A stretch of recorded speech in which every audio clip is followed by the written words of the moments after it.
Welcome to the Media Roundtable Special Edition, where we dive deep into the secrets of the craft of audio, specifically from the side of the business, the people that work in the business. We are in service of the marketers responsible for supporting this industry financially. We call them the Chief Audio Officer. I am, as ever, your host, Dan Granger, CEO and founder of Oxford Road. Today's a special one for me, and I think it will be for you too.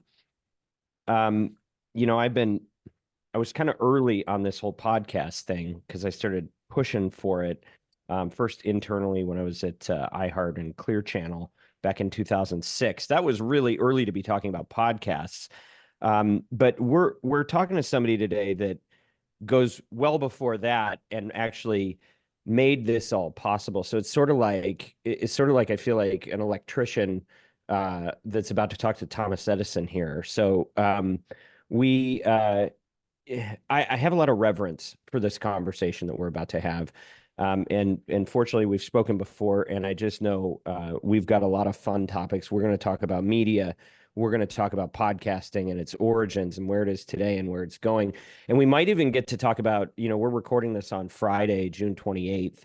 And this is the day after the presidential debate. We might even get to talk about that because I think media is playing a very significant role in what's happening even in our national election. So I'm really excited about this conversation. I just want to say welcome to our guest, the Podfather, the man who really, if anybody gets credit for the foundation of this industry, it is our guest, Adam Curry. Welcome, Adam.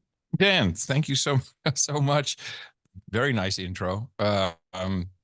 Yeah, it's good to be here. I was surprised when I got the call. I'm like, I think even when we talked, I said, Dan, are you sure you want to have me on? And my wife this morning says, does he know you? Do I know about like the off the reservation, rabid, independent spirit? Like, Yeah. we're going to talk about your origins and some of the pirate radio stuff you did early on. And I don't think you've ever really gotten off of that boat. No. Is the way that it appears. So I'm ready for it. Look, we've had Rudy on this show. We've had America's Mayor and Newt Gingrich. We've had people that don't always have views that follow the script of what everybody wants. But I think that's where you and I were really fundamentally aligned on the importance of this channel, because it's about conversation, and it may be the only, but to me, it is definitely the leading platform to actually have a free and open exchange of ideas and to work through things where we're not just limited by sound bites, and we can actually unpack a thought and talk about, well, why do you see it that way? And what's your perspective? And maybe you have a perspective that's different than mine. Maybe I'll actually learn something if I shut up while you're talking and actually listen. So I think that's the whole point. And I think even though, you're really, you've really, I think, come at this as from a creator's perspective. Even though I come at it from the commercial perspective, I still think we're pushing for the same thing, which is like a sustainable ecosystem. And some of what I want to talk about with you is just like, what is your vision for how we preserve that? And I have my own views. But no, I'm glad you're here. And I mean, look, can we just start with yesterday for a second? I assume you watched. Of course. It's part of what I do. Yes. How are you feeling after the first, potentially last presidential debate between Joe Biden and Donald Trump? Because I think there's a lot of media implications here. Yeah, well, I've been deconstructing media for almost 17 years for the No Agenda podcast with John C. Dvorak. So we've had a couple of presidents under our belt. We've been through a lot of these cycles. What was most interesting here was, well, no one can disagree with President Biden's performance.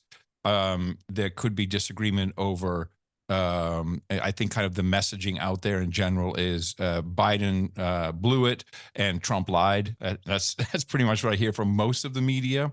But what was really most interesting to me was the lower thirds.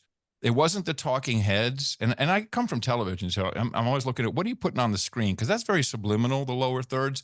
And right away, the lower thirds were Democratic insider, Biden has to go, sources say, all these non-attributed quotes. Exact same thing. Everything. Yes. So to me, that said setup. That was a setup, and there's only a couple of possible scenarios in my mind. One, President Biden is very powerful, and this was mutiny on the inside. Probably not that scenario, but it could be. Two, there's only we're very close to the Democratic convention and the election. Obviously, the only way to really make a switcheroo, which is exactly what everyone was talking about. The narrative was, well, should he step back? Should he go? The only way is for him to step back himself. And then, of course, the question is, who do you bring in? Now, we saw Gavin Newsom walking around. At this point in time, I really think that if I were to run a strategy, it would be President Biden, who has always said he would step back if he's even said, oh, I'll get sick and I'll step back. So for health reasons, Vice President Harris becomes president through to the election. You bring in you bring in someone else on the ticket. Honestly, I only think Hillary Clinton would be the most obvious choice. I don't know if she has a chance of winning against Trump, but there seems to be a lot of desperation. Maybe even more interesting, though, is what happened today. Under the cloud of this post-debate analysis is the Supreme Court overturned the Chevron deference case. I don't know if you're familiar with that, but you will be. Chevron deference was put in place during the Reagan administration, and that's when all agencies were very pro-business, and the idea was Congress would write a law and the agencies could interpret that, particularly the EPA, as to drilling for Chevron, hence the name Chevron deference. Throughout the years, that has created an administrative state everywhere, EPA, FDA, CDC, FCC, you name it, where ambiguous laws written by Congress are interpreted by ever enlarged agencies. And with this overturning, which is really a big deal, it's not getting any play, of course, because we're all talking about other things. This changes everything, because now every agency just needs to execute the law. The law can no longer be ambiguous. If it's ambiguous, it goes to the court and not to the agencies for interpretation. This changes our lives in many ways. Can you get a little more brass tacks on that one? So what's an example of how that could work in real life? What's a use case? Well, the actual suit was brought by a fishing company who the EPA mandated that they would have to have an agency representative on every single boat that went out at their cost, which of course was ruining. They can't make money that way. They're just losing business. But this could come down to anything, mandating of medication to, I mean, even how broadcast regulation is interpreted. There's going to be a law. Can you have this many radio stations, television stations, and newspapers in the market or not? It won't be fuzzy-wuzzy. Everything will have to be spelled out in law, and if not, it goes to court. And it's always just been agencies who have done this. The IRS, the same way. They interpret the tax code the way they want to. This is far-reaching. They've been trying to overturn this for decades, and here it is, all of a sudden, under the cover of this debate. So you think the timing was strategic in that? No, I think the Supreme Court wanted to go on vacation. They wanted to get everything out. Like, let's get it done. We're going on vacation next week. I think they just wanted to get it done. But I do think a lot of the animosity towards Alito and Clarence Thomas, sure, somewhat for political reasons about former President Trump, but definitely about this. There's a lot of power in the agencies. Going back to the debate for a second, I saw, I think, what you saw and was paying attention to those lower thirds. And the thing I was asking myself is, were those written and like ready to go before the debate even started? Like, is this all? I'll tell you, man. You've been in control rooms. This is not just some Chiron person who pops it in and says, "Oh, I got a text message. Let me throw it in there." There's conversations, and it came quick. And look, you've got a more of a reputation, which you probably own, for being conspiracy theory comfortable. You're willing to go on record and say things that I think don't follow the orthodoxy. I'm not that. Typically, that doesn't mean I think you're wrong. I don't necessarily have enough knowledge to have a point of view. In this particular case, it just felt like what was fascinating last night was that, we knew this was a scenario of where the debate could go, but what I thought was the most jarring part of it was how orchestrated it felt immediately following. It felt like the assassination of Caesar.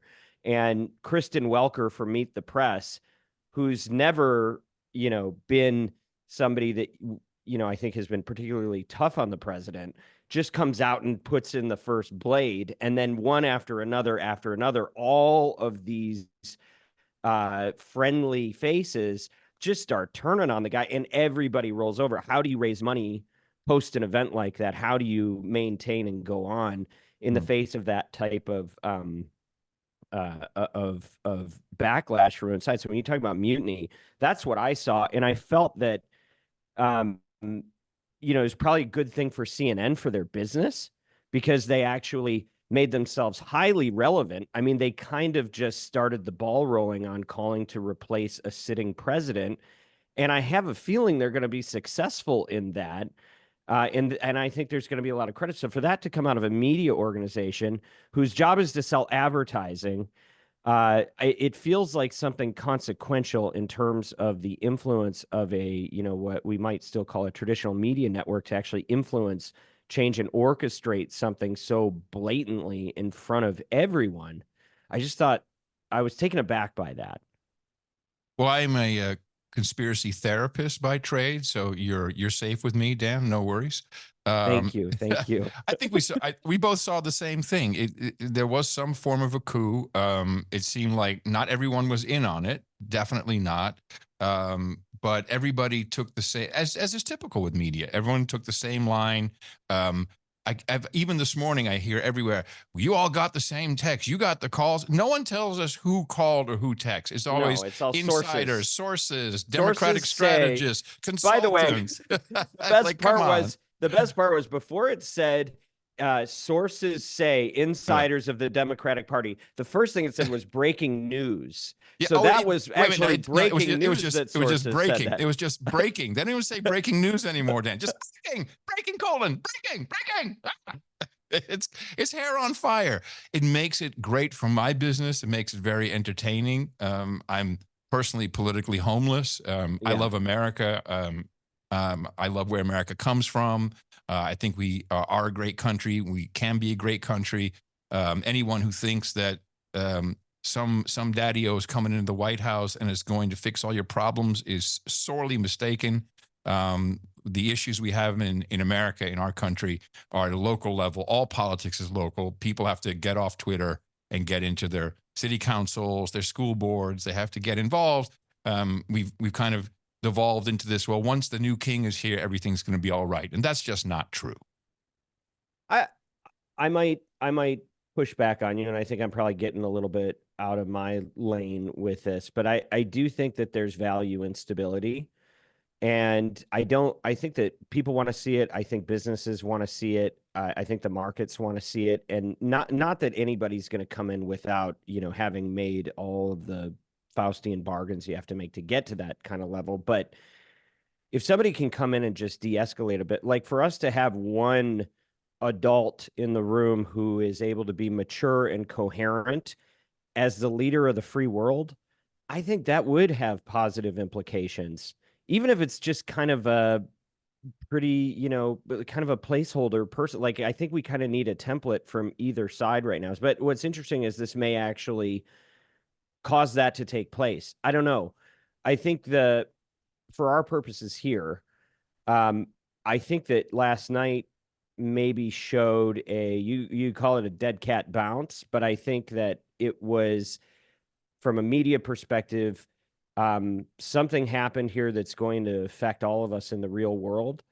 And I think that this has happened on a cable news network when everybody's been talking about how cable news is dead. It's over now.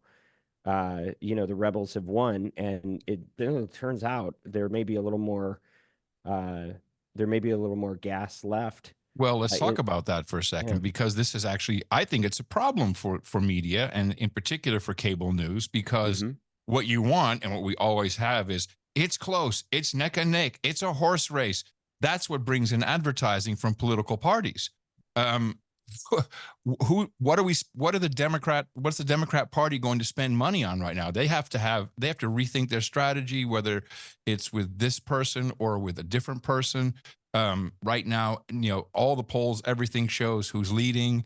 They need to bring it back. And this is why California is always a problem for media spend. No one spends a lot of media dollars in California during elections because it's always Democrat. So it's just like, what can we do? We're not going to spend all that much money. So they need to bring it back to, and when I say they, I mean the media needs to bring it back to a horse race, because that brings in money. I mean, that's my opinion is very clear on that. I was even surprised that CNN buckled to letting everybody broadcast this thing. How crazy was that? First it was ABC, then it was MSNBC. It was all over X. I mean, there was no exclusivity on this thing. So we'll have to see how good it is. It may be good for ratings, but it's not good for political dollar spend at this point. I think in the short term that may be true, but they were going to have that problem if they kept running this guy and they didn't just publicly assassinate his capabilities. I mean, his own team just dumped him in front of everybody, and which means you're going to have a lot of surprise. You're going to have new candidates being talked about. You might have somebody that's more formidable and shows up better in the polls. So I don't know. I think that they have established themselves as a place of importance in the for the rest of this cycle. I would be surprised if this doesn't yield a positive return on investment for them. It's a bummer that the leaders of democracy in the world are really being impacted one way or the other, even if they're right in what they're doing, that's all kind of ties back to advertising dollars. But I guess such is life. I mean, everything ties back to everything ties back to dollars in the end, no matter what. And the media is mainly run by, in my humble opinion, by pharmaceutical dollars. They seem to be the biggest ones. Everyone always counts on big dollars from political cycles. I mean, famous Les Moonves saying on a CBS or a Viacom call, like, "Hey, go Donald Trump. This is great. We get a lot more dollars in." So while they may have more viewers, we'll have to see if the blanketing of media, of political dollars comes into media right away, or it will happen eventually. But I think it's hurtful more than anything. You're going to have an interest. You're going to have good convention coverage, I think, and I think a lot of people are going to tune into CNN. But let's see how it plays out. Okay.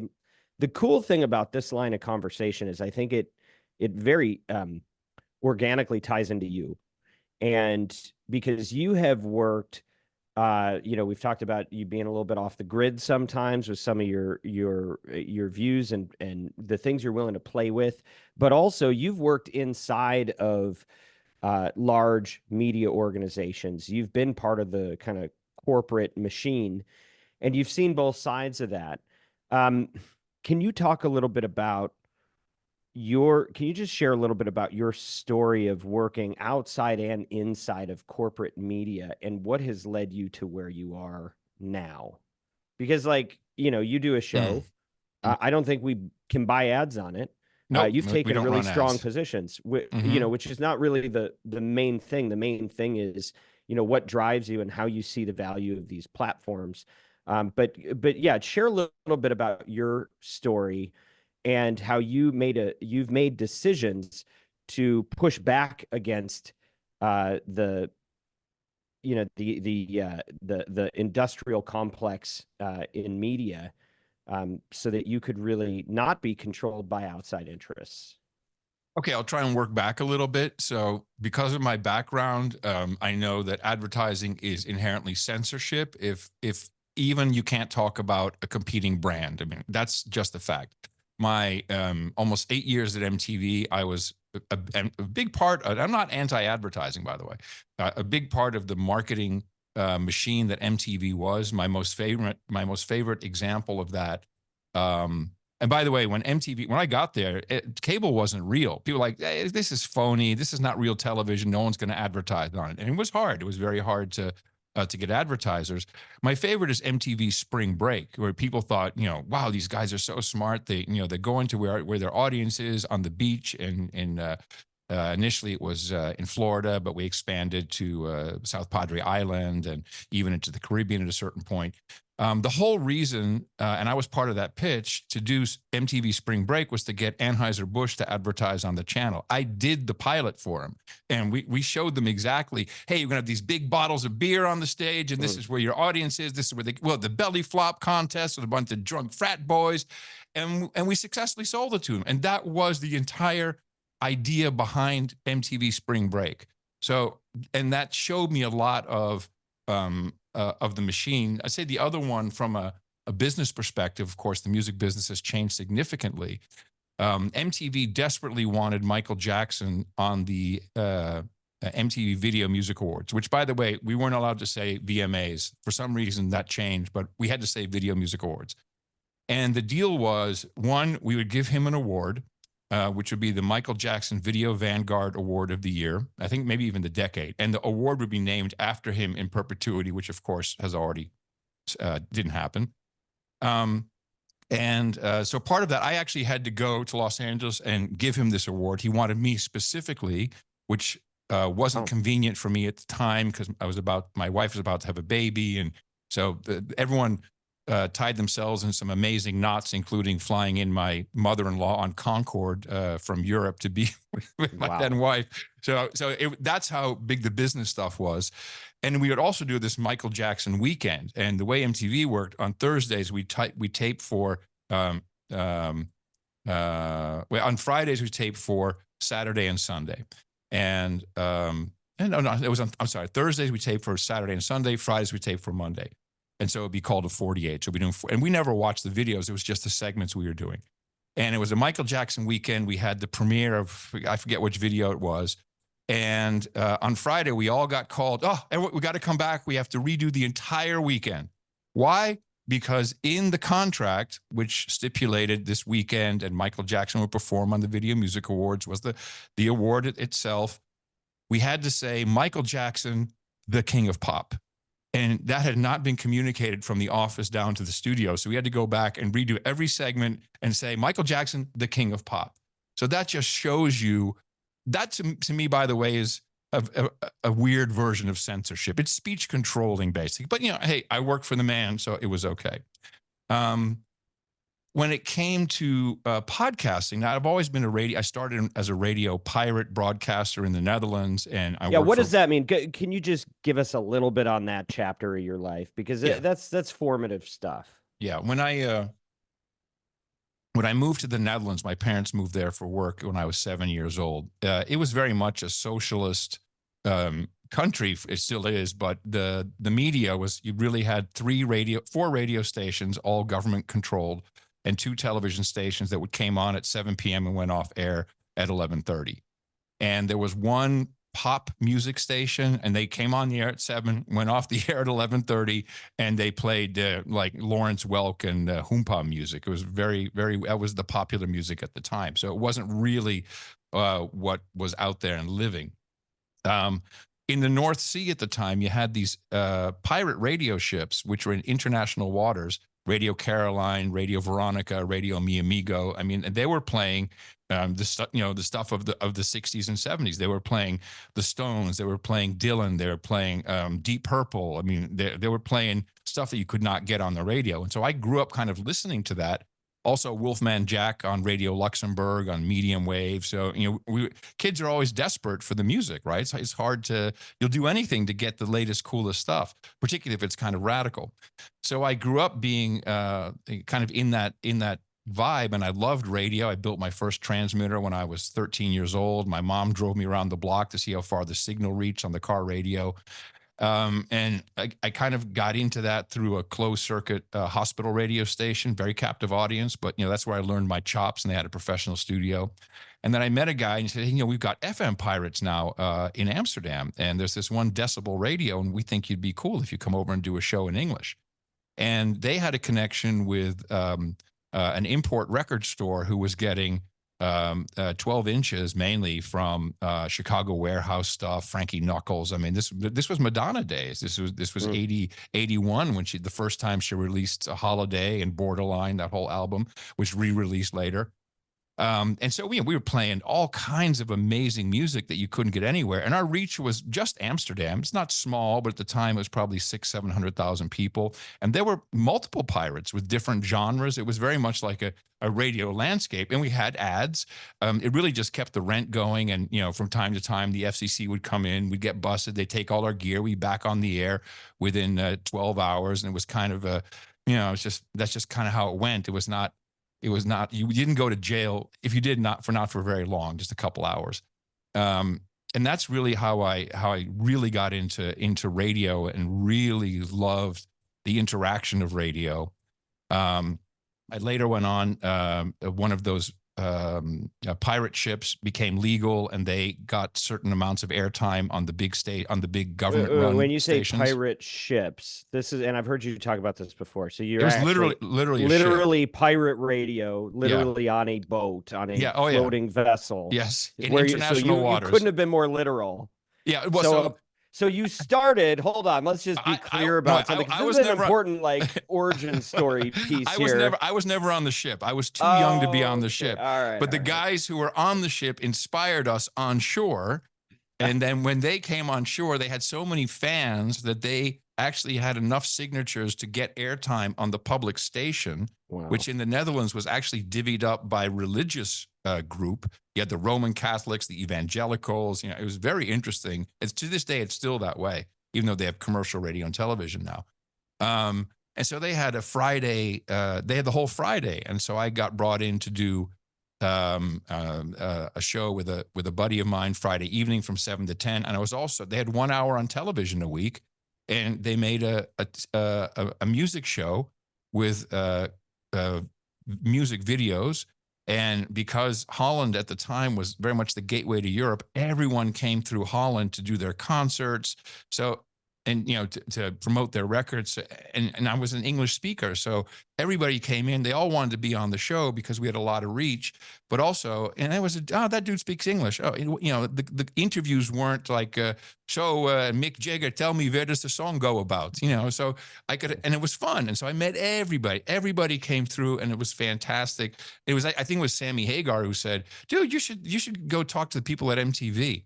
And this was probably about 85, so MTV had already been on the air for a while. What year did MTV launch? 81, August 1st, 81. Yeah. But in 87, when I got there, because they literally just called me at my desk at the radio station and said, hey, you want to come and work for us? You had the hair already? You already had the whole look and vibe? All right, so you were perfect. Yeah. Okay. I was good to go. You were turnkey. Turnkey operation. Yeah.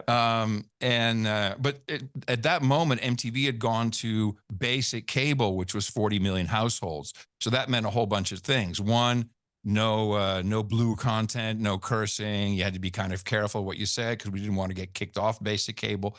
And it also meant the full commercialization of the station, which was fantastic to witness. And I'll just speed through the MTV part and say that from a business perspective, they made the absolute right choice.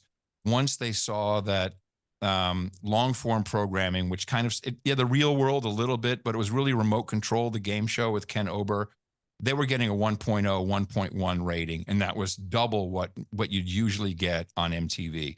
We would hover it during the day between 0.2, 0.4. So from a business perspective, that made so much sense. At the same time, music videos were becoming a commodity. So they'd already purchased BET. They already had VH1. It's like the internet was coming, although that's a whole nother funny story because they didn't believe in it. And apparently they don't anymore either because they've been erasing archives. They saw that they had to diversify, and along with that came longer form music programming too. So we had Yo MTV Raps, which is a daily show, but also a weekly show. But it really moved into more of the reality space, and they made great business decisions and left us kind of with a period of time in history that only a certain group of people share, and it's never coming back. Yeah, it was interesting. I mean, I'm Gen X, and so this was CNN, this was Walter Cronkite, right?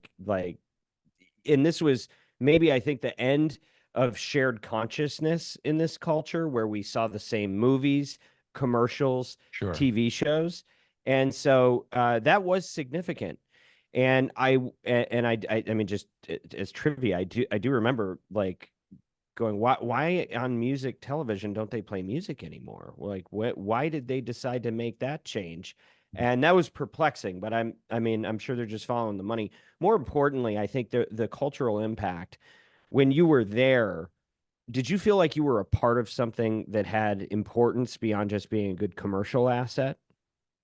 Um, oh, importance is an interesting question. I do feel, see, I was born in September 3rd, 1964, and this is ongoing argument with people. Am I a boomer or am I Gen X? Because it's kind of Yeah. right on the cusp. And I think I can say for sure I was the face and voice of Generation X. So I feel For good sure. about that. I feel good about that. At the same time, I think we also ushered in an entire age of stuff that really didn't turn out well. So when we were all rocking and rolling in the late '80s, early '90s, myself included, mea culpa. I wasn't paying attention to who was on city council or what was happening, at a local level. I'm like, we got sex, drugs, and rock and roll. Who needs all that nonsense? And we really took our eye off the ball.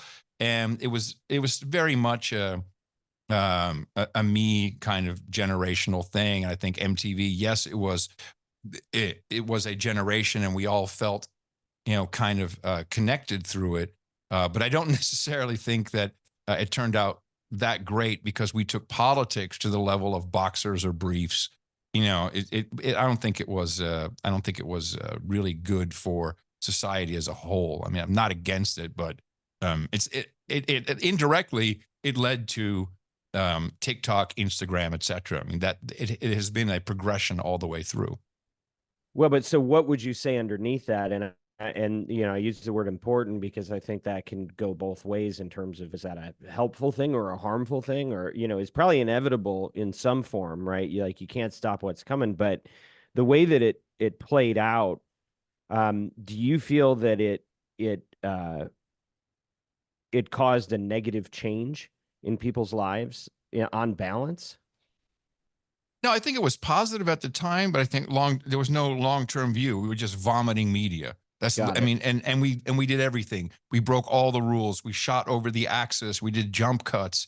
Right. We literally, it was rebellious. It was also Hmm. very much guerrilla television. I mean, it was much less sophisticated than you might think. When I got there were two cameras, no makeup, no wardrobe. The lighting guy came in once a week, said, "Stand there, boom, boom, boom. That's your spot. I'll see you next week." I mean, it was very unsophisticated, but longer term, we didn't really do much for for the world or society. We did a lot for commercial music Well, and for media. We showed that you can do a lot with very little resources and be successful at it. it's interesting though because like I was just watching this old PBS series on the history of the city of New York. And what's unique about one of the things that's unique about New York is that it's like the only major city that was not founded for religious reasons, but simply for commercial. But as a byproduct of that, people were able to come in that didn't have the same opportunity in other places.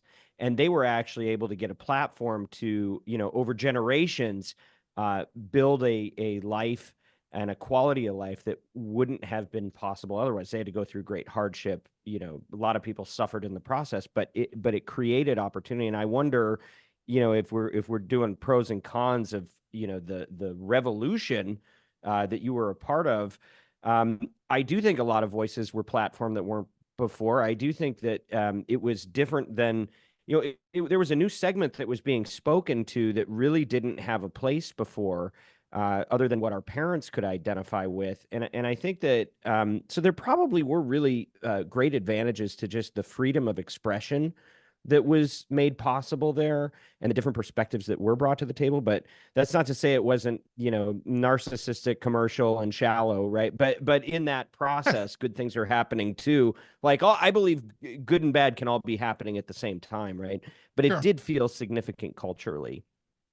I'd say the big thing that MTV did, which also I feel has turned out bad, is it birthed hip hop. Once hip hop was brought onto the channel, all props to Ted Demme and Dr. Dre and Ed Lover, and those guys did a great job. It brought in it commercialized hip hop, and now we've gotten to a point where I don't know if you listen to any hip hop radio, Sure. or I mean, it's an amazing category. It's a lot about black men killing other black men. It's a crazy, crazy, crazy category. That's not all that it is, but the amount of it that's there is, to me, is very disturbing. And I think that's the commercialization that was built up with East Coast, West Coast. A lot of that played out on MTV, and it still plays out today.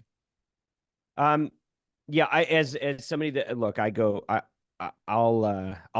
jump from, Streisand and Sinatra to Lil Wayne. So I try to cover the gamut, but what I hear a lot of times is what you're describing. A lot of times it's nothing to do with that. It may be about instant gratification through various means, but look, I think that's maybe a different podcast to have a conversation about that. I I told did you an interview hour a is too guy one short, time. Dan. It's too Yeah. short. No, we can't. We're not even. I don't even. We're getting into stuff. We probably let's go back to let's promise to do open that. media. Let's promise I to think pick that up sometime. We'll pick that up for sure. Well, I did an interview with a guy, and I'm losing his name right now, but he was a reporter that has followed the hip hop beat since the beginning, and he wrote a book about the history of hip hop and the financial story behind the story. And it was really fascinating. Like there's a much broader discussion that arguably you and I may not even be qualified to have by many standards. But yeah, let's bookmark that one for the part 2 of this. I will plug real briefly. I've done 96 episodes of MoFax with Adam Curry, MoEFACTZ. Mo and I are both American men. He's black, I'm white. We have gone through a lot of this. So that's a podcast that is evergreen. You can listen to anytime.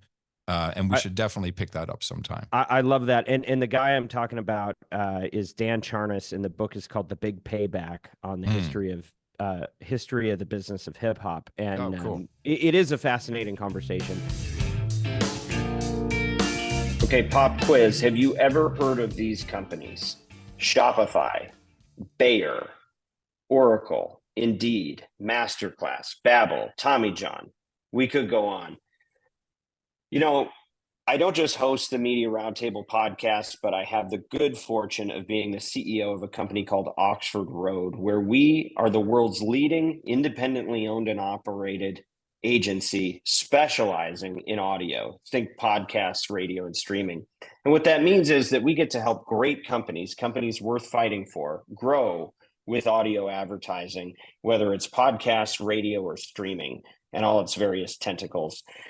This includes media planning and buying. We do analytics, attribution, and insights. We also have a special way that we deal with creative and copy generation. It's our own proprietary process called Audiolytics that allows us to score ads for their persuasiveness.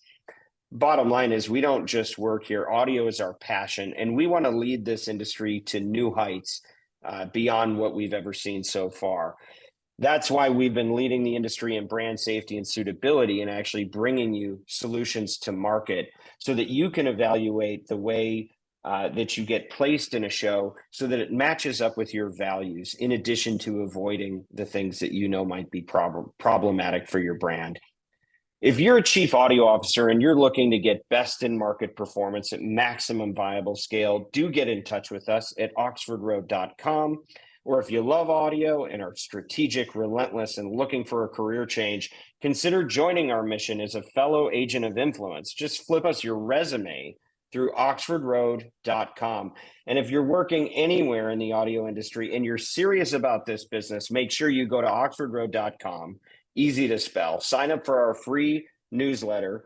the influencer at oxfordroad.com, and make sure you mention that you heard about us on the Media Roundtable podcast. So anyway, listen, but okay, so you're at MTV, you're a part of that. It's very commercial. You decided at some point you were going to be part of a new wave, maybe for the third time.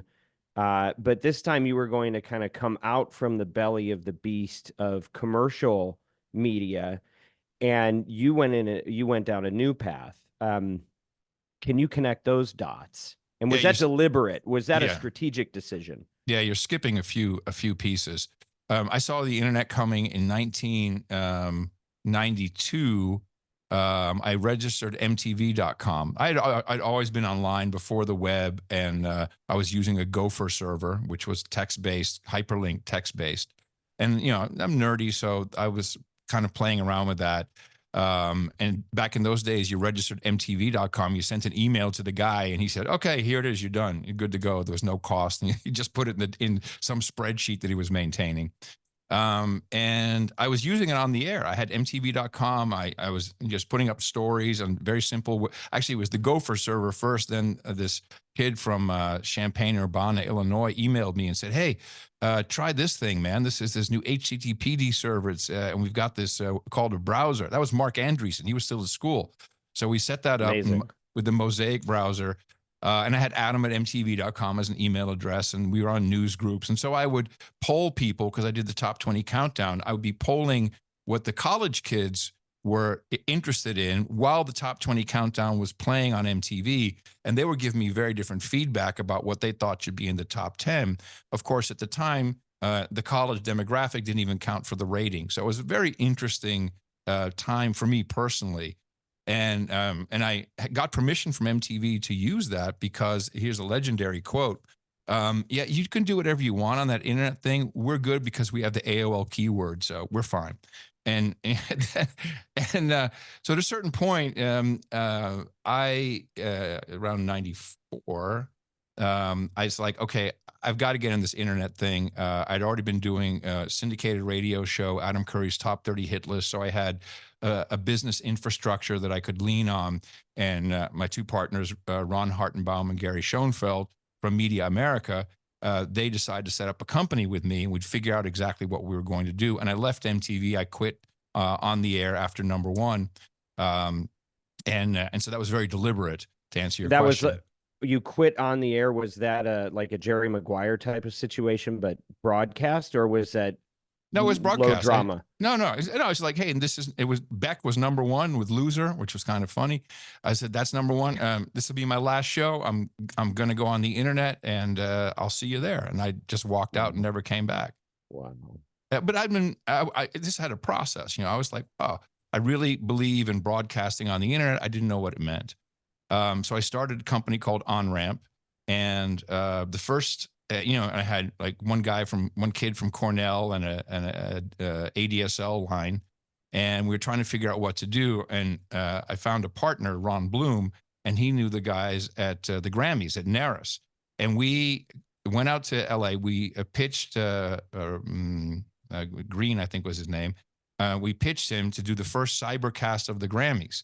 And he said, that's great. What's a cybercast? And so we didn't really know, but we had See You, See Me video, 1 frame a second. Casio had just come out with their digital camera.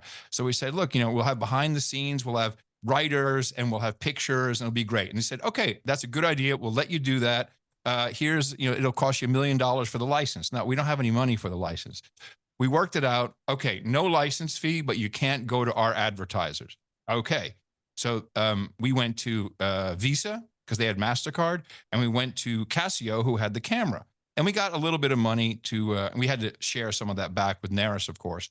And we set it up. We did the cybercast of I want to say it was the 65th Grammy Awards. I can't remember what it was. It was 1996. And then, so that was great. I mean, it was cute. I mean, it's probably still out there on the Wayback Machine. And then we went back to the office, and maybe there was 3 people in the company at this point, and nothing's happening. Like, what are we going to do?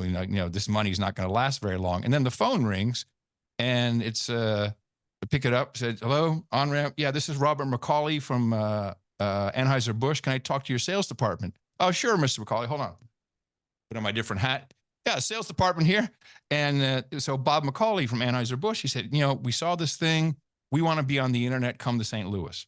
And that really started the whole thing for me. Is we built Budweiser.com, we built BudLight.com. We learned an incredible amount. What a gracious bunch of people they were. It's very different now, of course. It's been sold to the Belgians. It's a very buttoned down company, monogrammed cuffs and everything.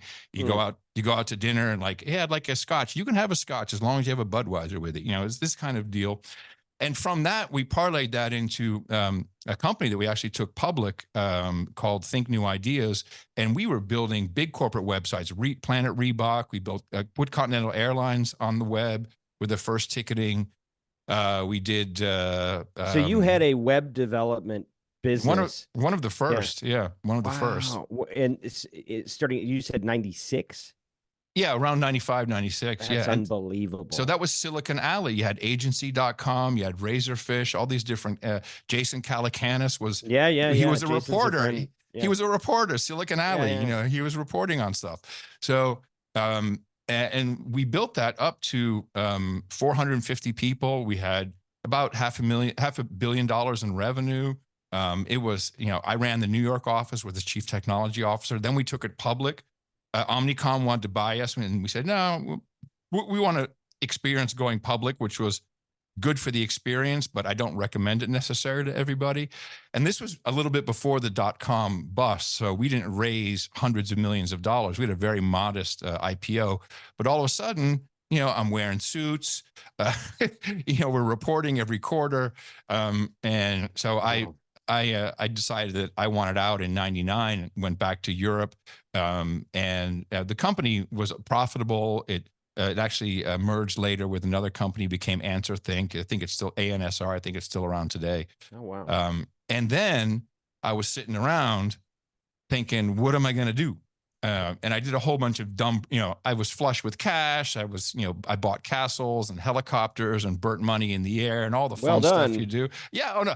I spent it all. And, but in that process, and I truly believe I got it from God, podcasting came to me. And that was through a whole bunch of things that were just brought into my view. Dave Weiner with RSS. I came up with the idea of an enclosure. And then I saw the first iPod and it clicked right away. I'm like, I saw the iPod. That's not a jukebox. That's not a Walkman. That's a radio receiver. It looked very much like this one that my grandmother gave me. Wow. Same kind of size. Like, hey, that's a radio, and I know how to do it, and I understand how we can put these pieces together. A guy named Kevin Marks, he helped me with the Apple script, and then I just started podcasting. We didn't have a name for it, and I did the Daily Source Code, which is a daily show meant to attract developers to come to this idea and build applications. We didn't have apps back then. We had applications for Windows and Mac and Linux. And so we could get this podcasting thing started. And then, that just kept going. It caught steam. And then Steve Jobs called and said, do you have a minute? Yeah, I have a minute. And I had an hour-long meeting with him. It was really nice. Of course, he was just really friendly and gracious. And he said, Adam, I want to build radios for you. And he got it. He understood what the dream was. And of course, he also then created the radio dial, which was iTunes. And, kind of the rest is history from there.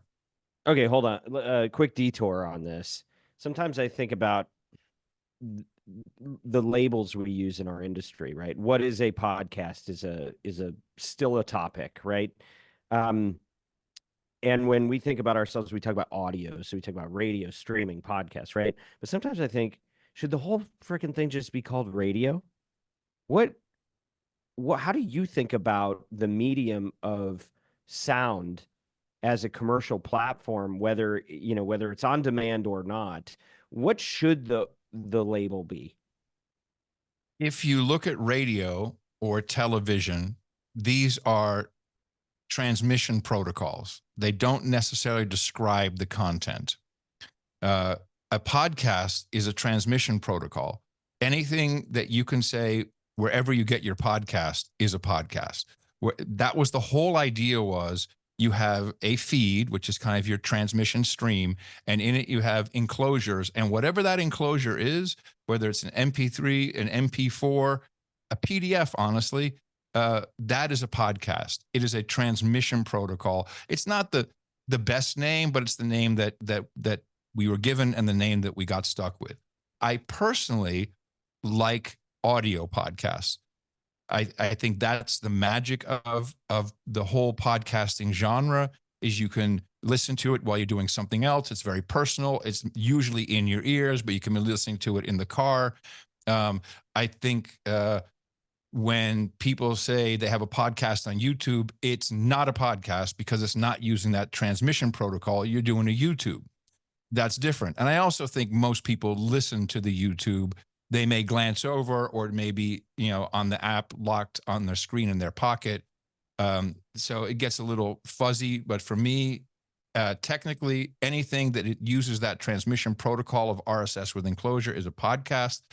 Adam Curry, the content maker, it's audio. I don't like video. I don't like it. It's too much effort. I feel it's too much effort for the return on an investment. And I love the theater of the mind. You're seeing a little bit of my studio. Most people have no idea. They don't know what I look like when I'm doing it, what I'm dressed like. I can do lots of things. I can get close to the mic and have a nuance. I can do all kinds of things that you can't do in video. Yeah, but we got to have something we can use. Look, I like podcasts. I don't have a problem with it, but what happens when, the podcast is being consumed through a Pandora stream, and it's a totally different way of distributing it, or if it's live, is it still a podcast then? And how, and I'm trying to, because I think one of the things that holds the industry back, and again, this is me with my commercial hat on, but I feel like it's a little bit hard to deal with. It's a little bit unique. Its powers, I think, are greater to drive influence, and I actually think any other type of channel. It has advantages that other channels don't have, but in terms of the usability to transact on, there's a lot of limiting factors, and some of that is just confusion about what it is and where you draw the lane lines. And so I'm an advocate for something that's expansive, that can flex whether or not it's streamed or on demand, or through YouTube or elsewhere.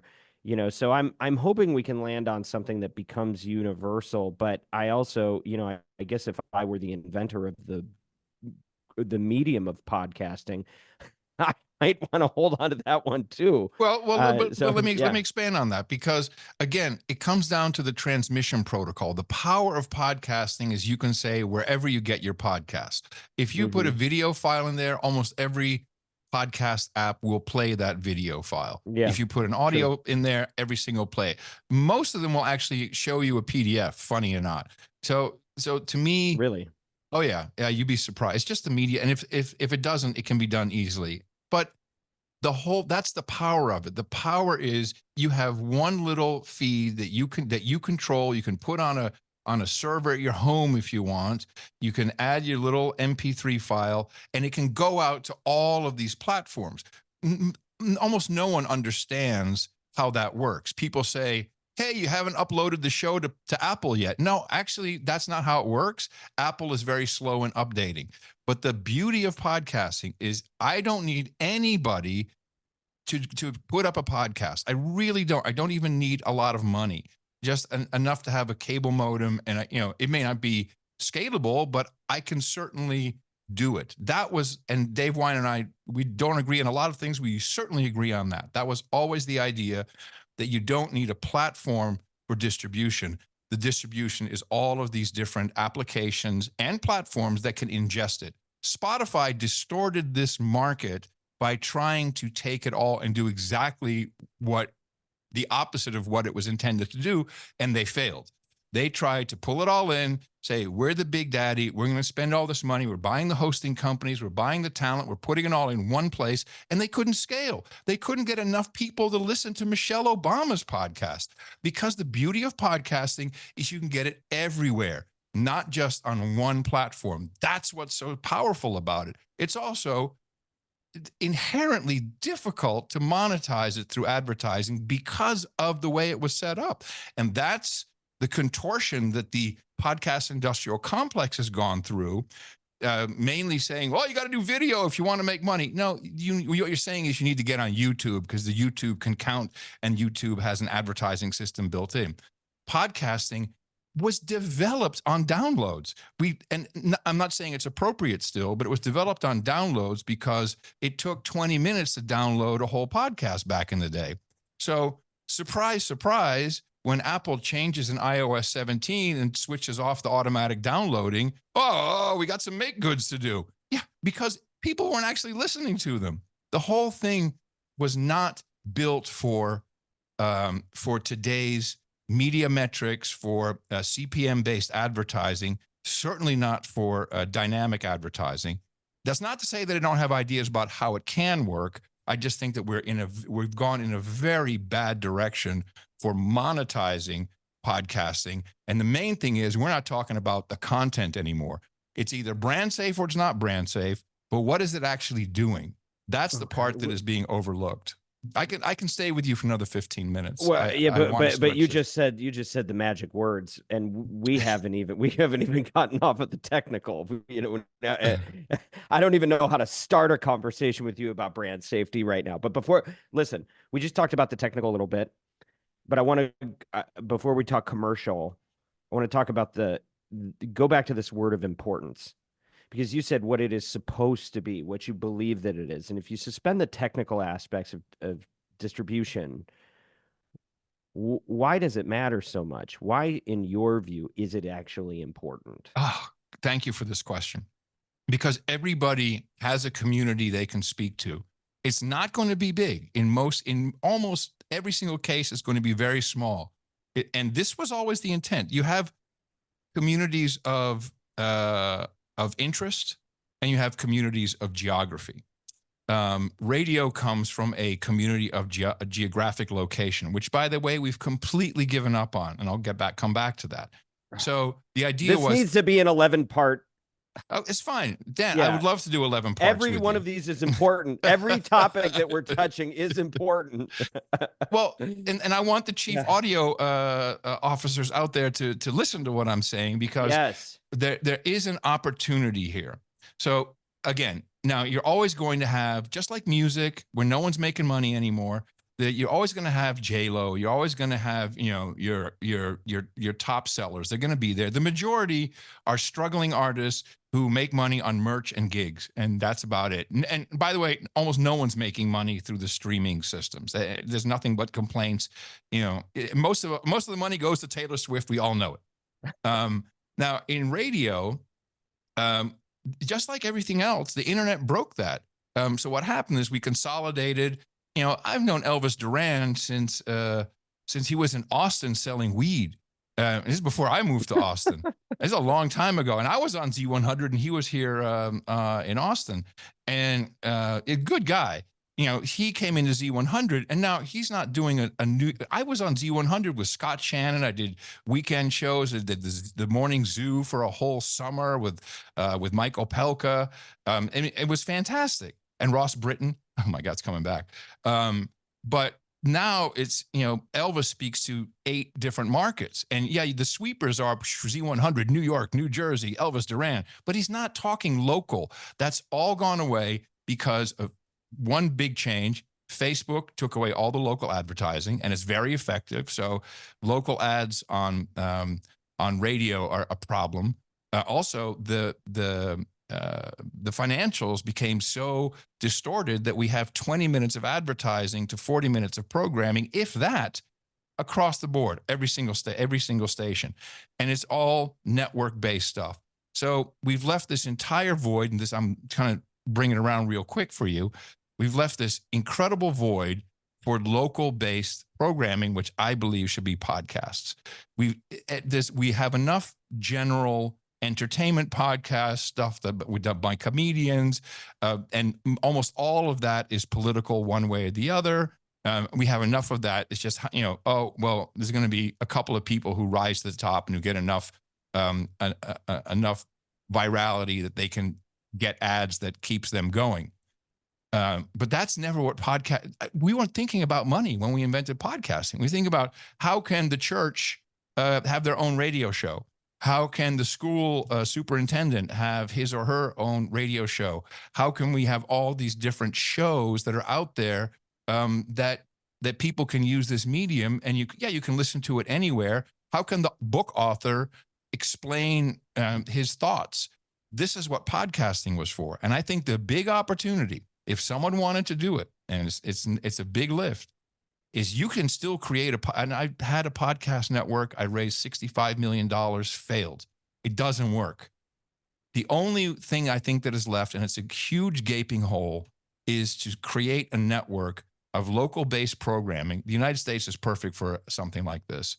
And then you can have a run of network with one or two sponsors going back to the old days, who would have to invest in this network. I mean, really have to invest to make that work. Otherwise, I mean, we're just kind of flapping our gums. It's like there's no good measurement. There's just no scale to it. We don't even have to talk about the brand safe content. You can't automate this podcasting thing because it's decentralized. By definition, it doesn't fit into the old monetization models, other than what I call the value for value model, which was kind of always the way I set my shows up, is, hey, if you get any value out of this show, support me, send me some money. And I've been doing that for almost 17 years, and that's been working okay. I want to react to a few of the topics you please threw Dan. out there, and then I want you to react to me, and I know that's going to eat the rest of your time. I'm going as long as I can with you, man. So listen, so here's my perspective. I think fundamentally the importance of what we're doing is about, it's been pirate radio the whole time. Yes. That's the point. It's about democratizing conversation and allowing people to reach anybody. And I think, one of the things that you've demonstrated over the course of your career is that as the world evolves and gets more decentralized, the importance of local shifts. It's not important. It is important. It is underserved. The local news business is dead. It's been defunded. But I actually think it will rise again in a new form that I actually don't think we've quite seen yet, because we haven't gotten the critical mass of consumption in regions to make it commercially viable. So I think it's going to take a minute. I think we have to be patient. And I say this as somebody that sold local advertising for 10 years. It's too important not to return, but what it will be is not exactly what it was in local, because local specialization is local. Affinity groups are local. You and I are doing this over these, whatever it is that gets me to you and you to me right now. You can still connect with people and form communities in other places, which has kind of diversified the regional aspect, the geographical aspect of it. But that is going to have to happen. I live in the Santa Clarita Valley, and there is I believe the best business model in the world is to copy What's Up SCV, which is an email list and a Instagram profile, and it is a user-generated feed of local content. They have a podcast, they do events. They're a multimedia conglomerate, very focused on a small, tight geography that everybody in that geography consumes, because it's the only game in town, and it costs nothing to produce. They don't need anybody's permission. They don't need a broadcast license. I think that is a window into the model of the future that audio is going to play an important part in, but we have not yet achieved the concentration of listeners to make that something that somebody can do as a full-time job. But the important part is that there is a protected space for people to communicate what's most important to them without I would say an unsustainable amount of what you called censorship earlier. I think we need some version of censorship. There have to be boundaries that govern things before they can be commercially viable. But my hope is, and kind of converting to the brand safety topic, I don't think it should just be anybody says anything anywhere and they can make money doing that. There needs to be some checks and balances. The problem is we're so disorganized. It's going to take us a century to sort out the open internet anyway.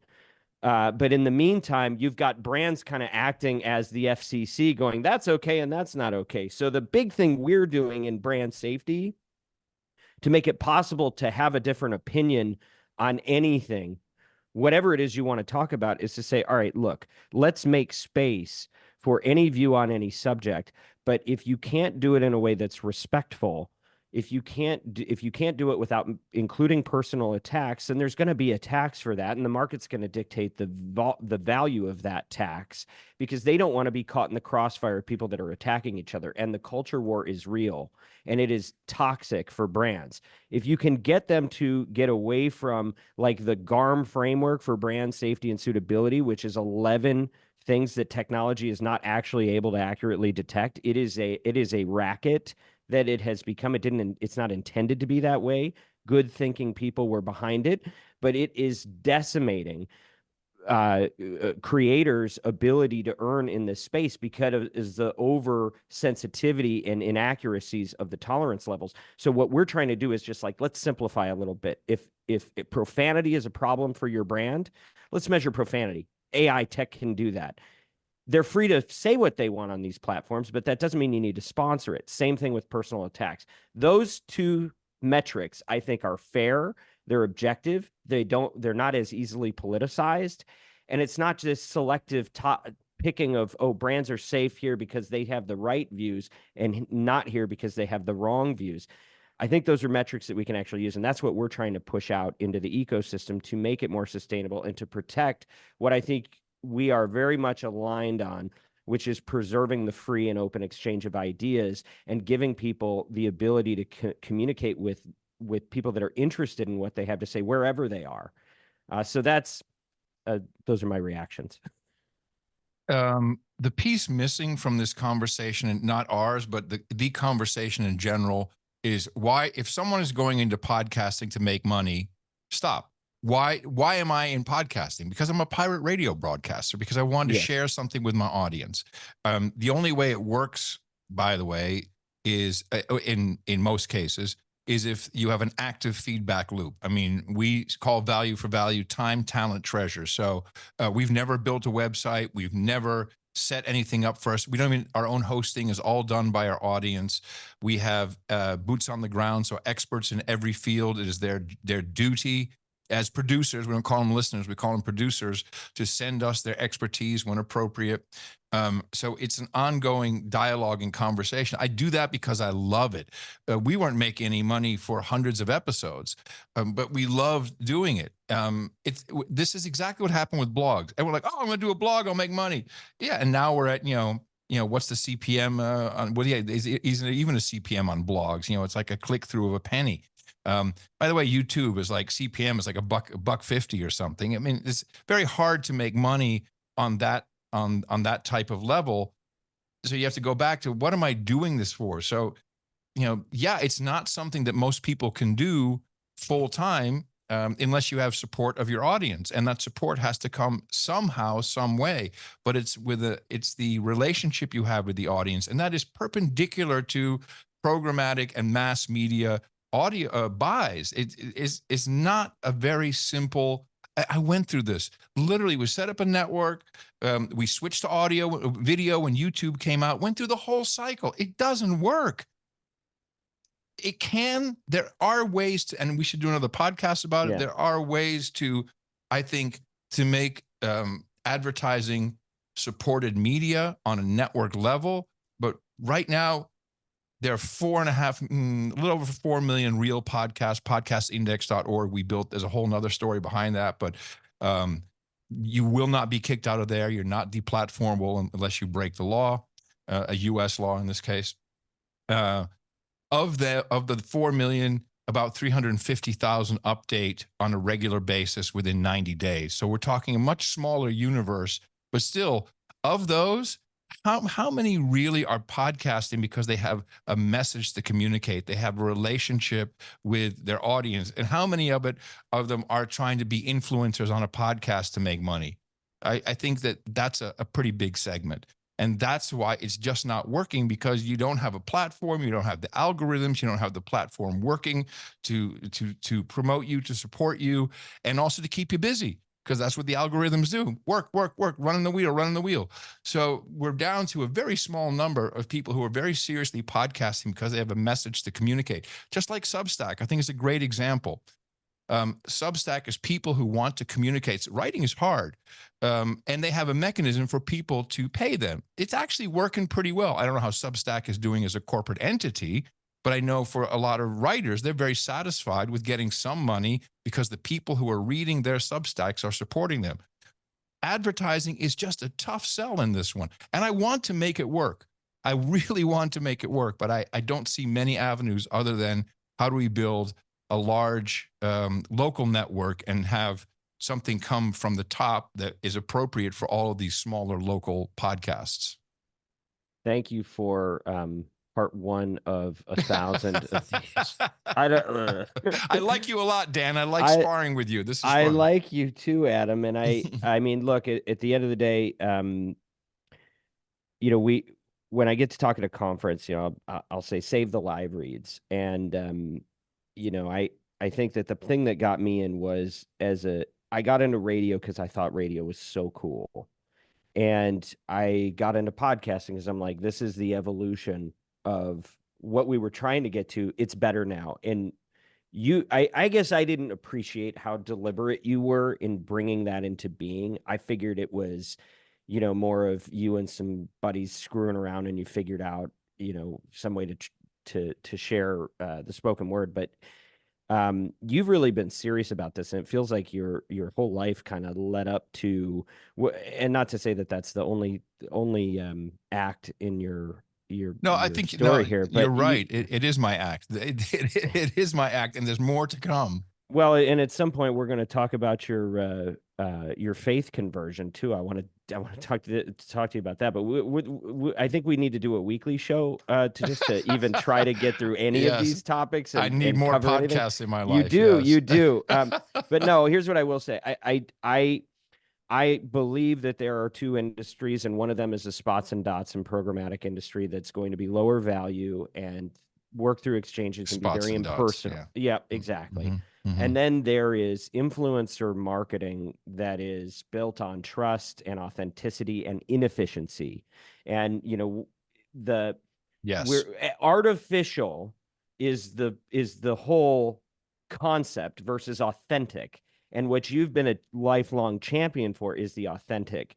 And I think that commercially, there's actually a good business in the authentic, even though you have to set aside what everybody's telling you, which is you just have to chase efficiency. And so you have created a platform that I think has helped good businesses grow, has helped good voices and bad ones, but have the ability to work out their thoughts in a place that isn't controlled by sound bites and where you're not limited to a tweet uh, to actually express something important and that we can push back on each other. So thank you for your lifelong championship of core values that I really hold dear.